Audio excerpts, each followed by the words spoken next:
जय माता दी दोस्तों माता के नवरात्रि तो हम बार मनाते हैं, पर क्या आपको पता है माता के नवरात्रि क्यों मनाए जाते और इसके क्या क्या फायदे हैं? अगर आप भी माता रानी पर विश्वास रखते हैं तो इस कथा को पूरा सुनना। मैं विश्वास दिलाता हूँ कि ये कथा सुनने का बाद आपके जीवन में माता रानी आपका जीवन खुशियों से भर देगी।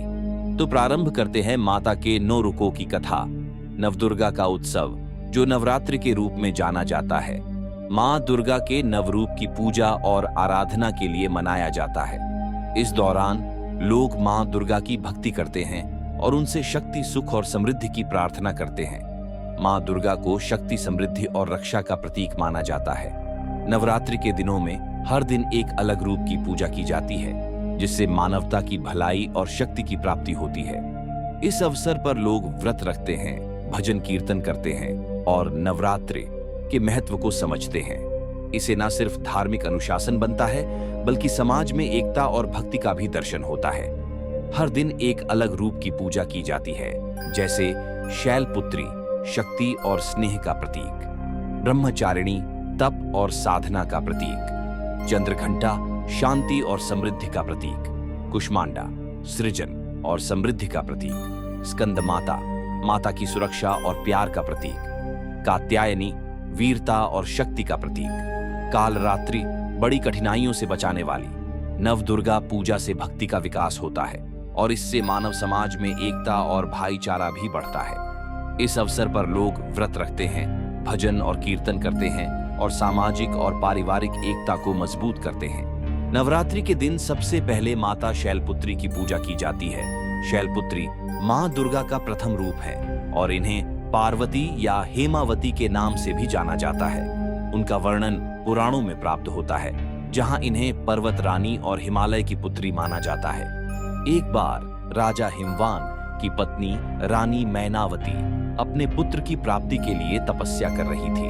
उनकी तपस्या से प्रभावित होकर देवताओं ने उन्हें एक पुत्री देने का वादा किया। उनकी तपस्या से वह एक सुंदर पुत्री हुई, जिसे शैलपुत्री नाम दिया गया। जब शैलपुत्री बड़ी हुई, तब उन्होंने शिवजी को अपना पति मान लिया।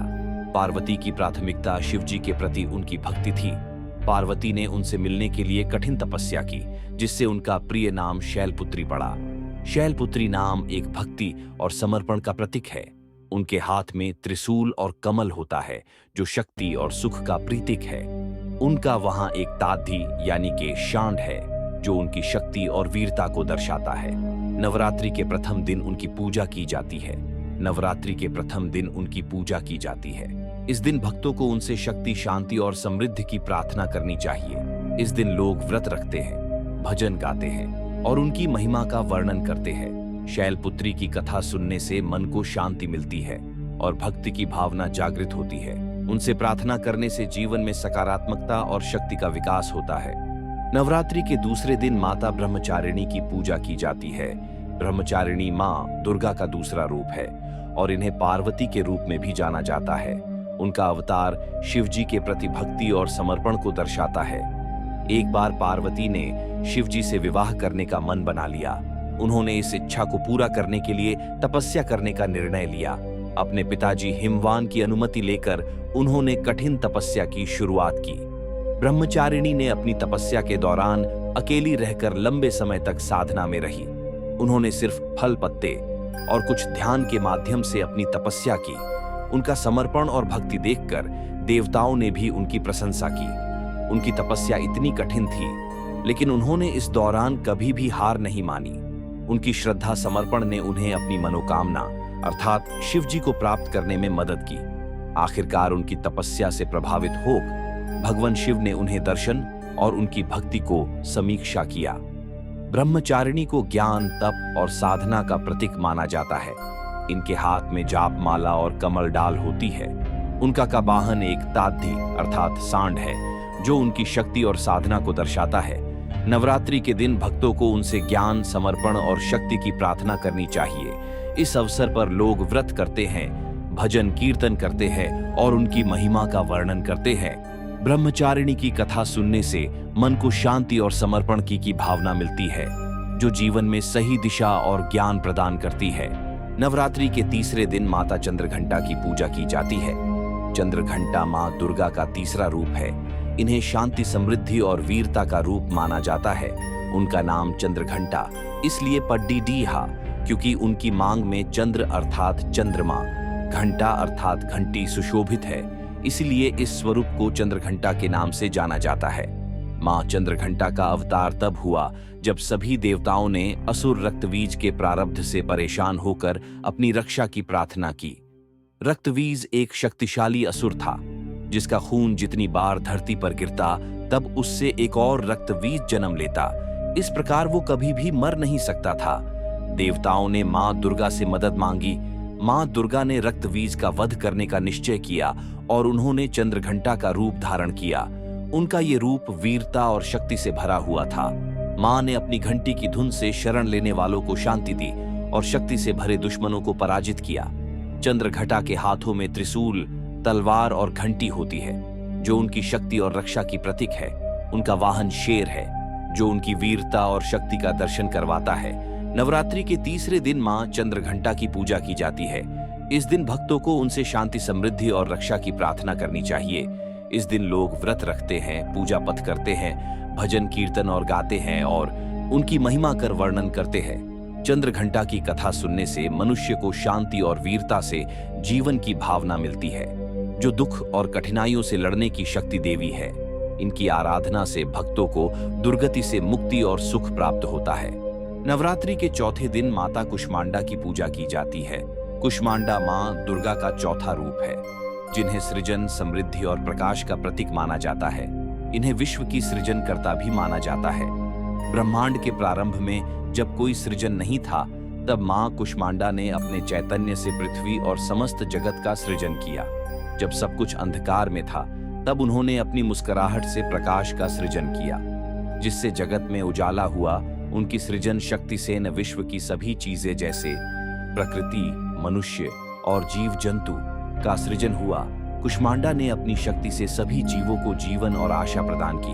उनकी भक्ति से सभी जीव अपनी मनोकामना पूरी करने की शक्ति प्राप्त करते हैं। कुष्मांडा के हाथ में कमल, त्रिशूल और लोहार होता है, जो उनकी शक्ति और सृजन का प्रतीक है।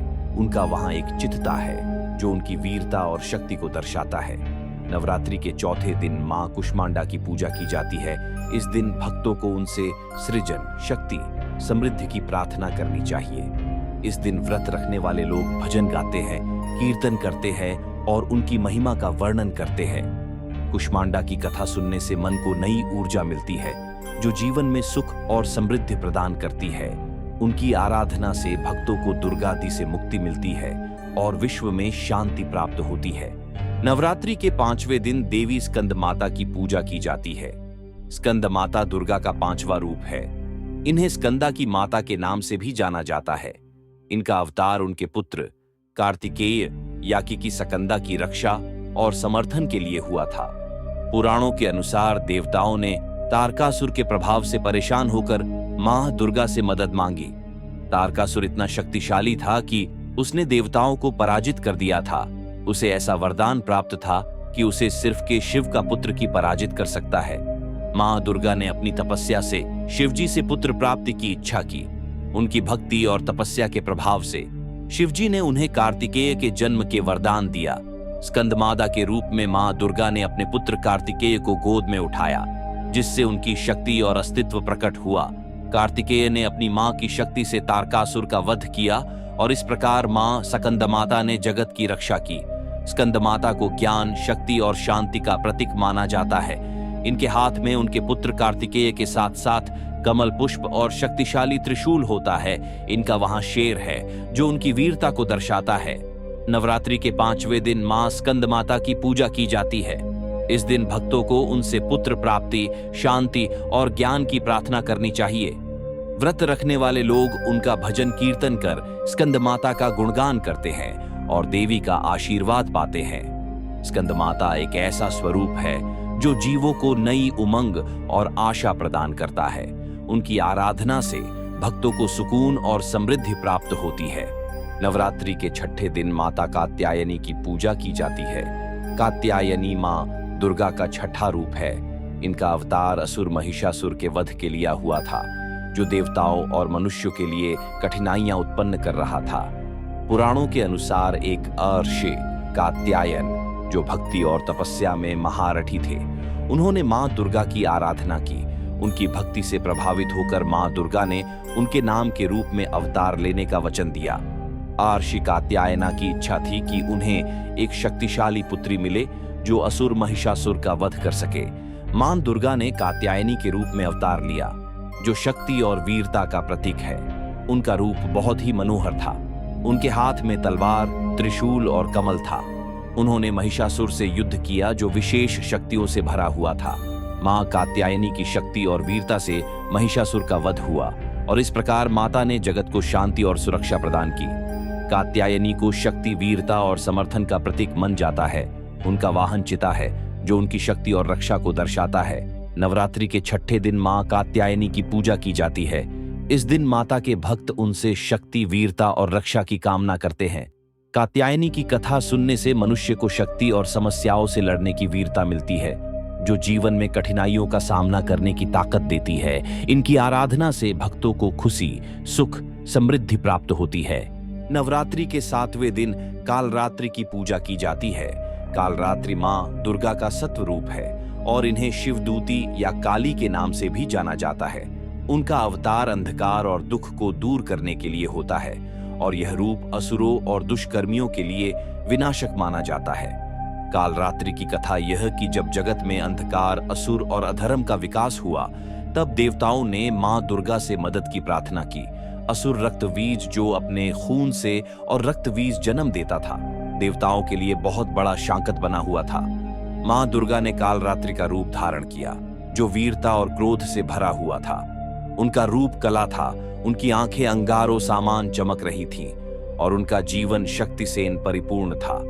मां ने अपने बालकों को सुरक्षा देने के लिए अपने क्रोध से सभी राक्षसों का वध किया। कालरात्रि ने असुर रक्तबीज का वध किया और उसके असुर राज्य को समाप्त कर दिया। उन्होंने अपने विशाल रूप से असुरों को पराजित किया और जगत को सुरक्षा प्रदान की। कालरात्रि को शक्ति, सामर्थ्य और अंधकार को दूर करने वाली देवी माना जाता है।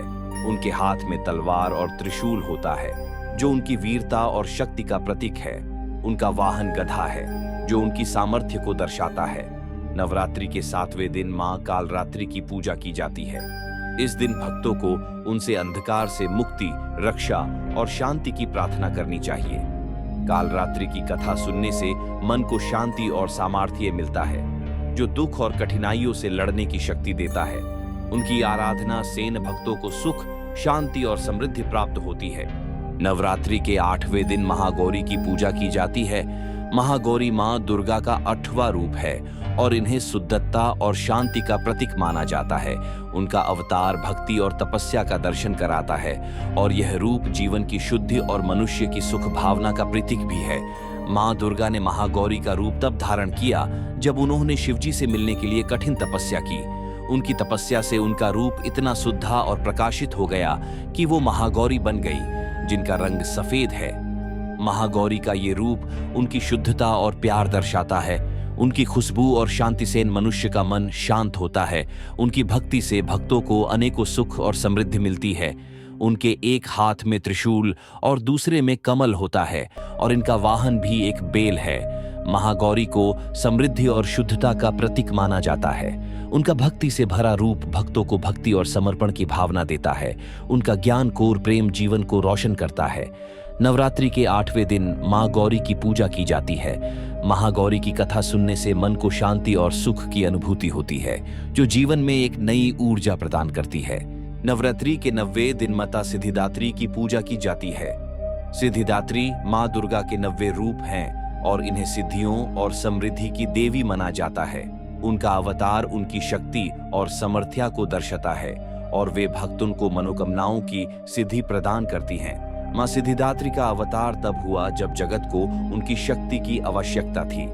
कहानी के अनुसार एक बार जब देवताओं और ऋषियों को अधर्म के विरुद्ध युद्ध में कठिनाइयों का सामना करना पड़ा, तब उन्होंने मां दुर्गा से रक्षा की प्रार्थना की। मां सिद्धिदात्री ने अपनी तपस्या और शक्ति से सभी सिद्धियों का सृजन किया। इनके साथ ही उन्होंने जगत को आशीर्वाद दिया कि जो भी भक्ति से इनकी आराधना करेगा, उनकी सभी मनोकामनाएं पूरी होंगी।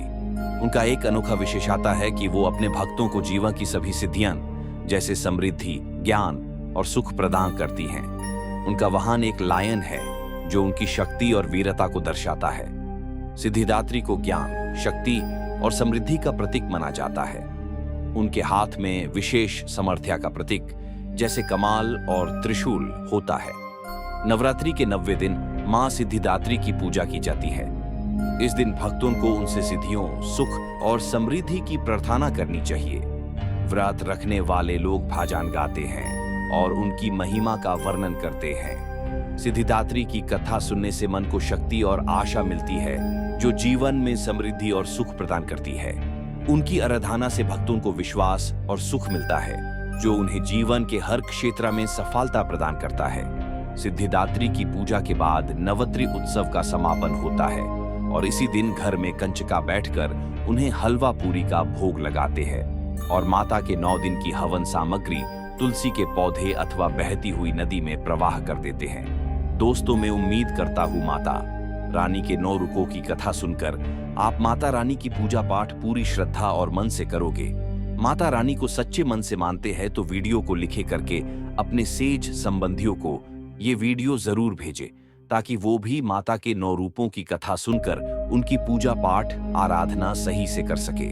और अगर आपने हमारा चैनल अभी तक सब्सक्राइब नहीं किया है तो चैनल को सब्सक्राइब कर ले ताकि आने वाली सभी माता रानी की कथाओं के नोटिफिकेशन आपको मिलते रहे। तो इसी के साथ लेता हूँ आपसे विदा। लौटेंगे माता रानी की दूसरी कथा के साथ। जय माता दी।